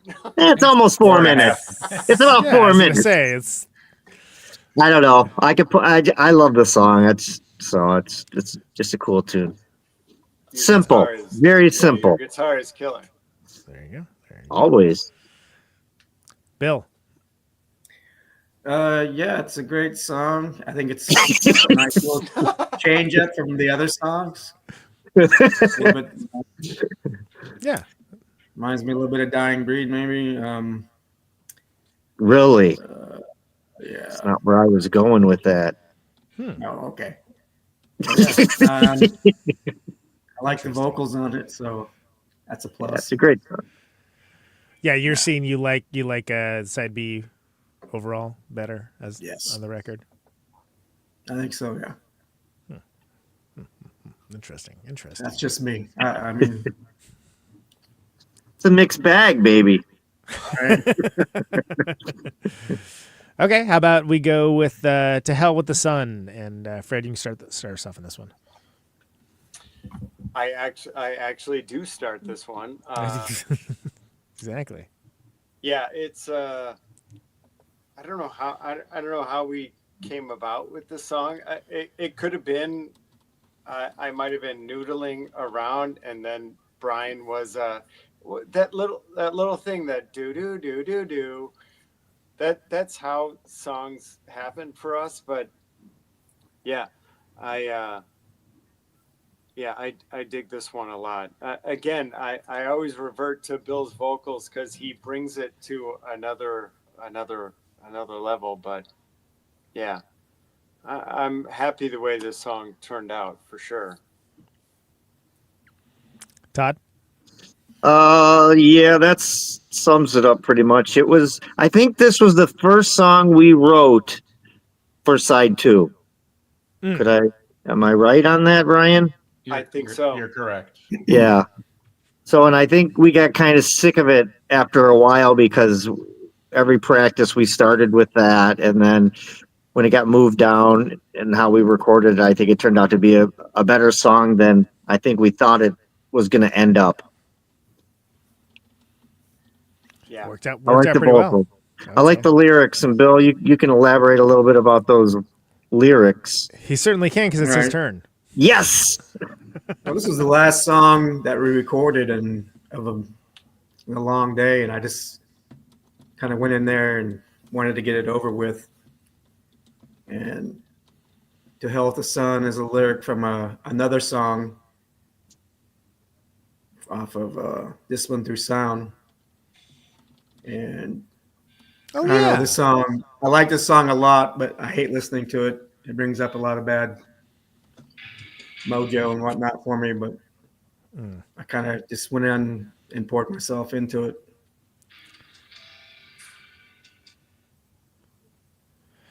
Yeah, that can be heavy. Totally. The wrong kind of heavy. It's a song I really like, but then when I hear it, it pisses me off. So Right. puts me in a bad. All right, well, follow that up, Brian. What do you got? I agree. I don't like it either. I agree with you. Yeah, it was the first song we wrote on that side. I don't know if we got sick of it, but I just never really, it was a song 7 to me. It was always like that song 7. Yeah. Bill made it better with that, like with the performance of just like you said, the end. It was just like a performance of desperation and just like, I mean this shit. So he made the song, and then those songs you go in there, you think, okay, well, we're gonna round out the album with it. They end up being recorded really well. Like I think that one is probably one of the better recordings on the record too. Yeah. Just like the mix, you could hear it, like the drums sound awesome. Like Bill's vocals bring it, especially at the end. Like kind of there's a little apex, and so. What I'm trying to say is, I guess I like the song just fine. I'm so glad you brought it around. It's just like a therapy session. Yeah, it was a good performance on our part, I think, when we recorded that one. Right. Yeah, absolutely. Yeah. Fred, anything to add? I don't think so. It's pretty well covered. It's all been said. Yeah. So the final, ironically, not the end transmission, but the final transmission on the record, transmission 48. Anybody have anything to chime in on that? No. It's the last transmission. But it's not the one that's called end transmission. It's like the fact that a movie came out with a guy as a CGI monkey, and it has the word man in the movie title, but it's not Monkey Man. No. That's a different movie. Robbie, what is his name? Robbie Williams, I think. Yeah, Robbie Williams. Yeah, I saw the poster for that and I got mad. I was like, ugh. Yeah, if they just took all the structures from Planet of the Apes and what are we doing? Used it for and put a suit on it instead. Mapped a suit on it. And then you don't call it Monkey Man? Come on, what are you even doing? I don't remember what it's called. A Good Man. It's called a Better Man. Better Man. Is that right? No, it's probably a movie though. Yeah. It doesn't matter. Anyway, whatever. But it's not called Monkey Man. That's the important thing. Okay, so that brings us to Capsize, album closer. Bill, you want to start us off on that one? I don't know how we got started on this kick of ending our albums with nautical-based songs. A lot of nautical imagery. Not as much as like Juno 44 or something, but there is a good amount. Enough to notice. Yeah. Let's put it that way. We got Seaworthy, we got Sunk, and now we got Capsized. Boats, baby. Yeah. It's probably, I don't know if I'd say it's my favorite song on there, but it probably is. Yeah. Okay. It's my favorite song. All right, we just figured it out. There you go. Was there ever any doubt that would be the closer? Sequencing wise? No. Not for me. Seems like a good closer. Yeah. Yeah, we all agreed that was the Brian? that was written to be the closer. Yeah, what else you gonna do? Yeah, the nautical song is always the closer. I don't know why. This is the law. It's written on an oar, actually. That's right. Yeah. Right. Brian, Capsized. But it's always our loud, quiet song. Kind of the structure of it. So next. I love the space. It's very open in that song. There's a lot of open space in that song, and I love that so much. Anytime I listen to it, I like to hear that. I can hear studio stuff going on when you hear it, which is. How do you mean? How do you mean? I hear room. What are you talking about, Fred? Room. I hear room sounds. I hear things. I see dead people. I see dead people. I see compression settings. Yeah. Where'd Brian go? Yeah, he was so mystified he took off. Yeah, I don't know, he's on a different show now. Yeah. It's like studio magic. What's this guy talking about? Hey, Trying to change his position so he's last. David Blaine's back. David Blaze. David Blaze, great. It's good. Solid stuff. Solid shtick. Acknowledgement. Oh, that's good. Yeah. Sorry, Fred. We railroaded over what you were trying to say. Was that? Did you? No. Something about studio. I covered it. I think I covered it. Yeah. Okay. I love the space. I love the space in that song. The space in the song. Got it. All right. Heard. Todd? Yeah, it's Bill's favorite song. I know that. I like the I don't know, it's a cool song. Just the guitar subtleties, little notey stuff in there, just simplistic stuff that I do. Yeah. It's a cool tune. It was cool recording it and the ideas we had as we were going along with it with vocals and things like that, and the end kick drum, and it's pretty cool. The heartbeat. Good. The heartbeat. Yeah. It is a bit of a heartbeat, isn't it? Yeah. That's what it is. Yeah. Brian wanted to do that after the Huey Lewis song, "The Heartbeat of Rock and Roll." Can you just say the heart of rock and roll is a beating, and then I'll do like this? So, but yeah, it's a cool tune. So, yeah, David Blaze, what do you got for this?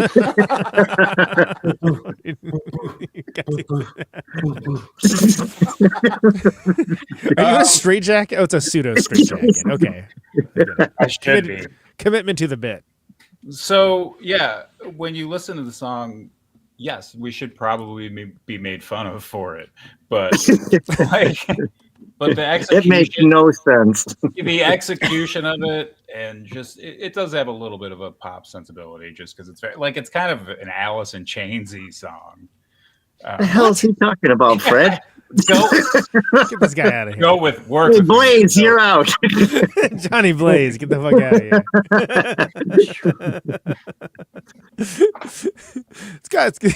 It's got kind of a Rossabilly Stank feel. What? What does he mean? So all of that really works out and serves the song. Like Fred was talking about the space.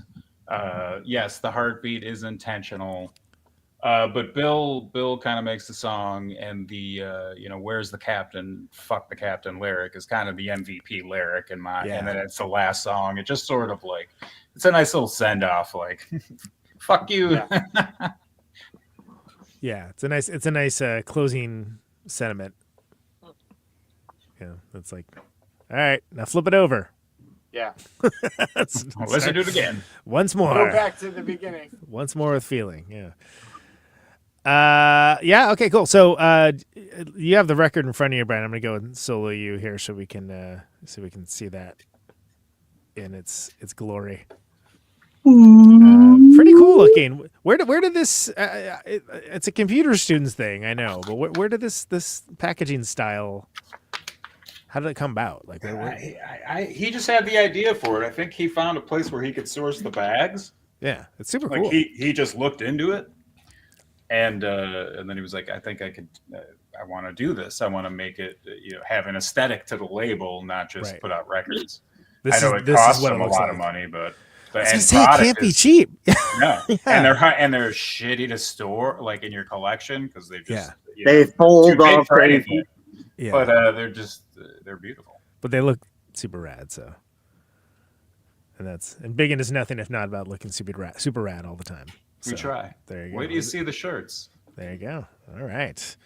So, yeah, Income's Too Soon. Computer students, it's spelled all it's CMPTR, right? STDNTS. Yeah, okay. I got glasses here somewhere. I think that's just the website. I think it's actually spelled out. I don't know. I'll put the link to the record in the. Yeah. There you go. There it is. There. CMPTRSTDNTS. So it's I'd like to buy a vowel, right? It's Wheel of Fortune. Nobody. We're Jeopardy fans over here, I guess. Okay. What is?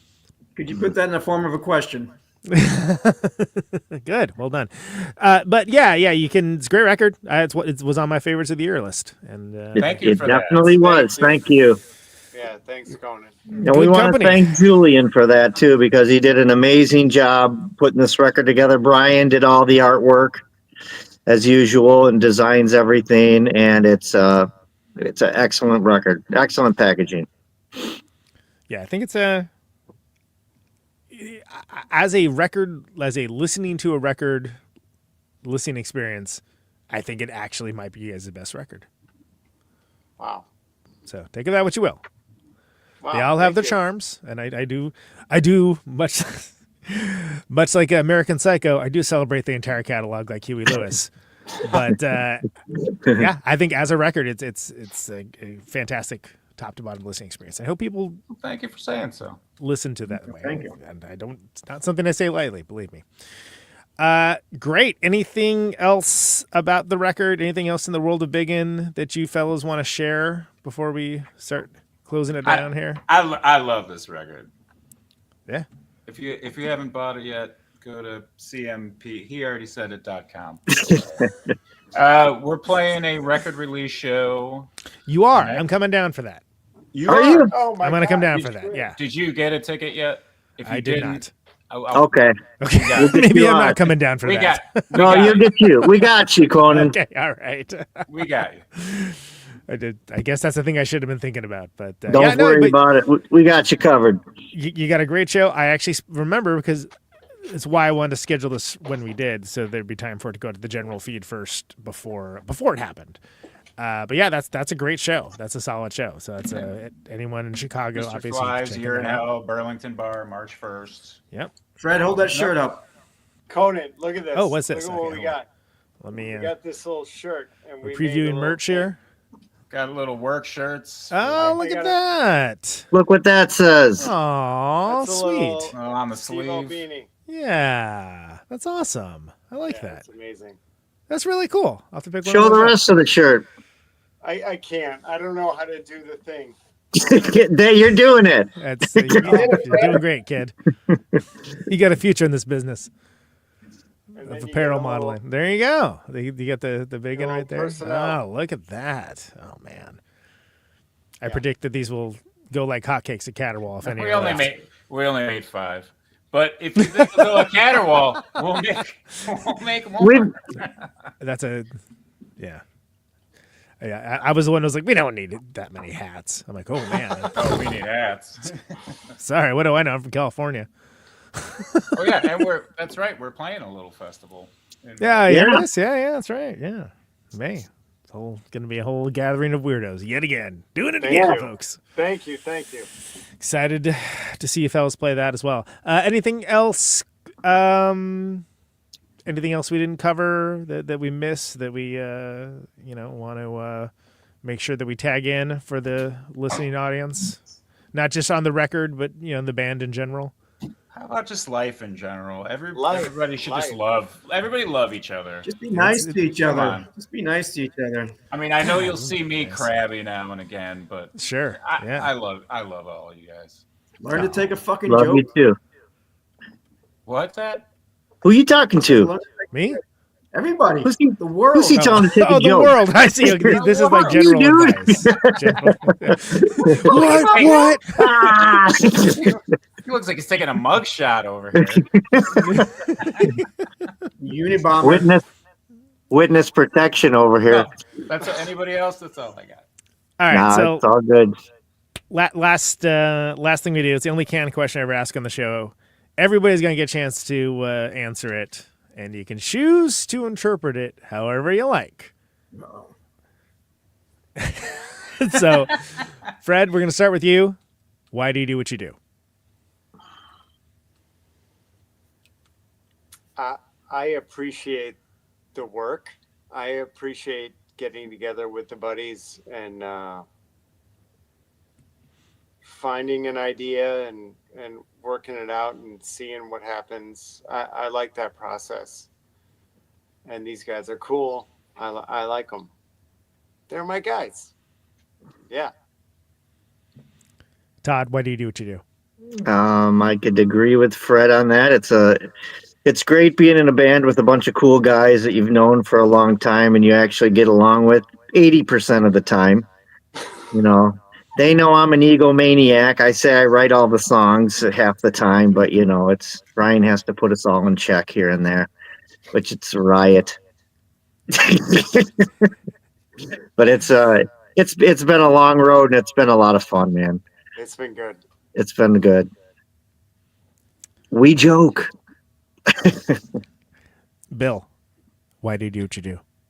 I think I have an innate desire to create something, and I get to do it with my 3 best friends. So that's why I do it, even though it is a pain in the ass. Conan's gonna cry, damn it. Real talk. God damn it, Conan's crying. Don't Bill- worry, Not again. I'll bring us back down. Don't worry. Bill and I have been friends since we were 15, so we've been together through thick and thin together. 40 years. Been friends for 40 years. Yeah.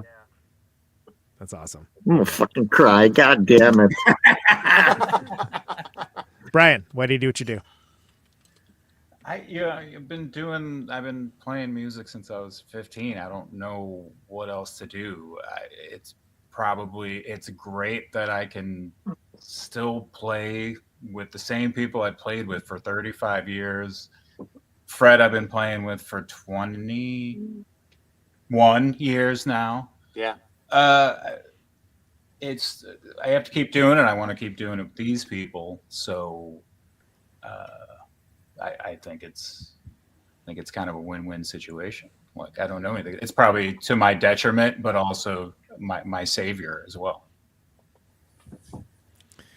Fellas, it's been great having you. Appreciate you being on the show.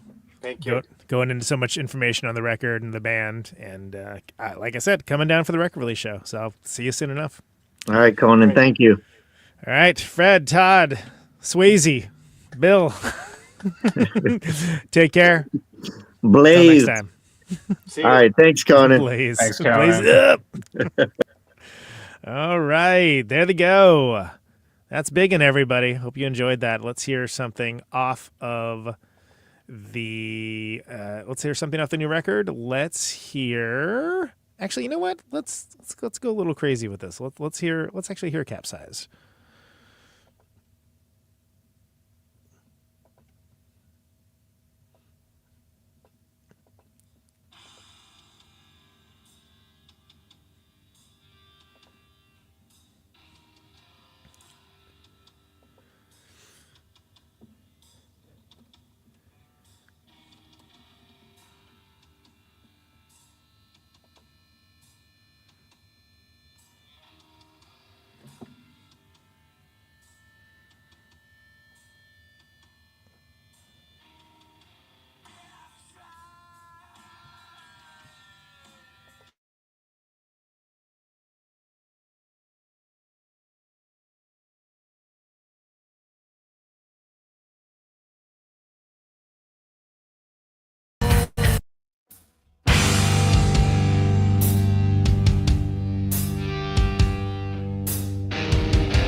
flesh all around. I can see the devil's smile. And I lay there nearly lifeless.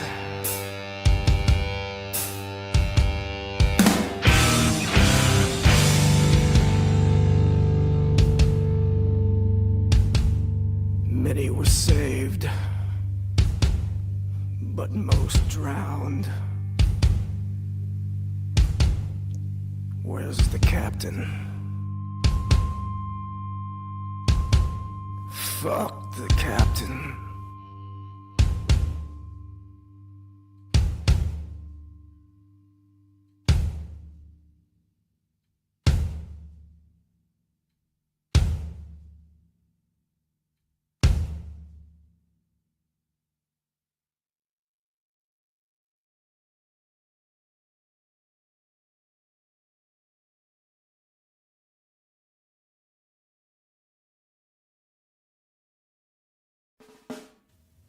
All right. There you go. Capsized. A little band called Biggin. In Comes Too Soon. Name of that record. Love it. It's a great record. Highly recommended, folks. Check it out. Big fan of that band. Big fan of that record. Big fan of those dudes. Obviously, if you're in the Chicago area, go see them at their record release show with Mr. Flies. And you're in hell at Burlington. If not, playing Caterwaul 2025. I'm sure there will be other stuff as well coming up for them. Good band, good dudes. All right. So, hey, name of the show has been Conan Neutron's Protonic Reversal. Thank you so very much for listening to it. This show airs Thursdays, 8 Eastern, 7 Central, 6 Mountain, 5 Pacific, streaming live on YouTube. Podcasted later everywhere. Always free. No ads, no sponsors, no kidding. ProtonicReversal.com for those archives. But if you like the show and you want to get an episode sooner, $1 a month at patreon.com/ProtonicReversal. That gets you those episodes sooner. Helps support the show. And is just generally appreciated. So thank you so much for doing that. Thanks to everyone for sharing the show around, liking, subscribing to your platform of choice, leaving reviews on the various podcast things. All that helps people discover the show. It's just a darn nice thing to do. I appreciate it. It's coming up. Marissa Paternoster of Noun and Screaming Females next week. Coming up. So it should be a good one. Lots of Secret Friends news coming up as well. So stay tuned for all that.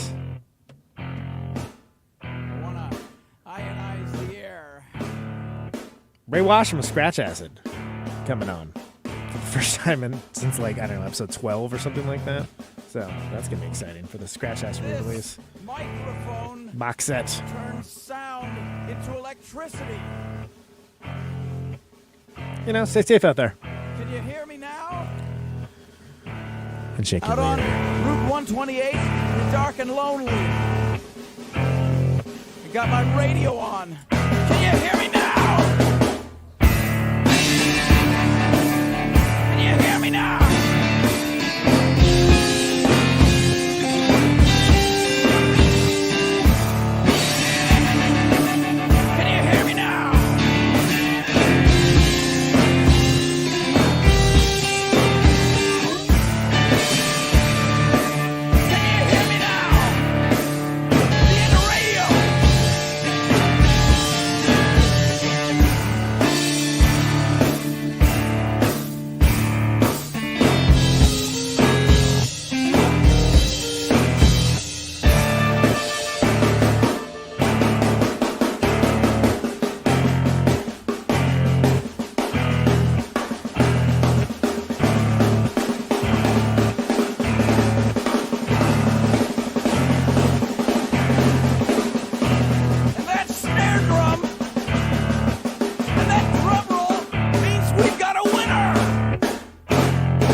welcome to my top 10.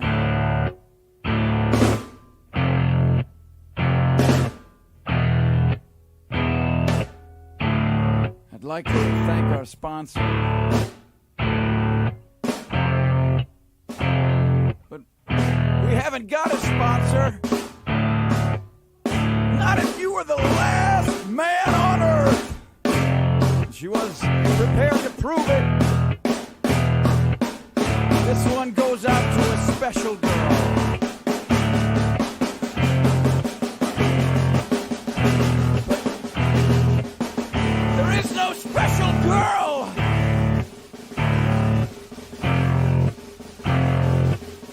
It's the end of radio.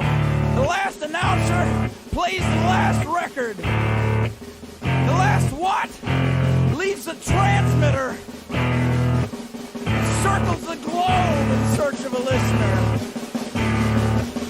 Can you hear me now? Can you hear me now?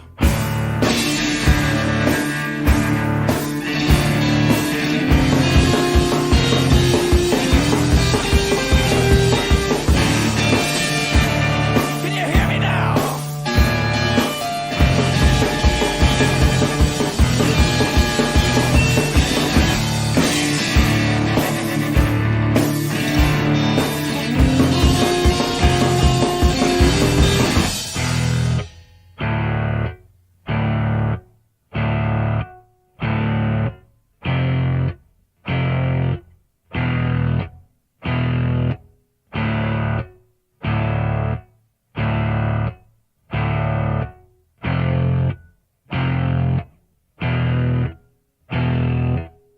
Is it really broadcasting if there's no one there to receive? It's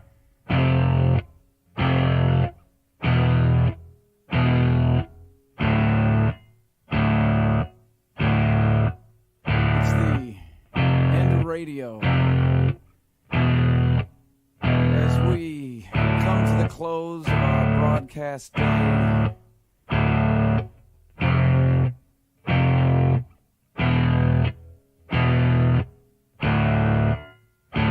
got my radio on.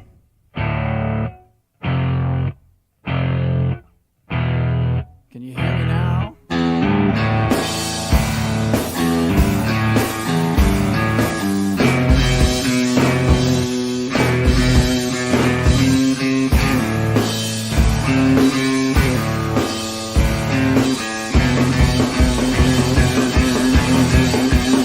you hear me now? Can you hear me now?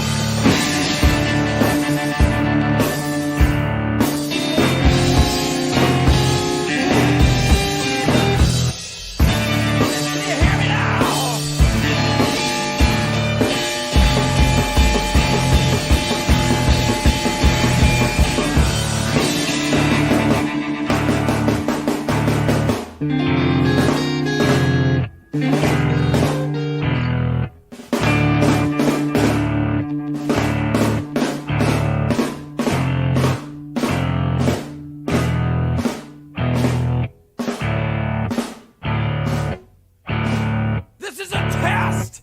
If this had been a real emergency,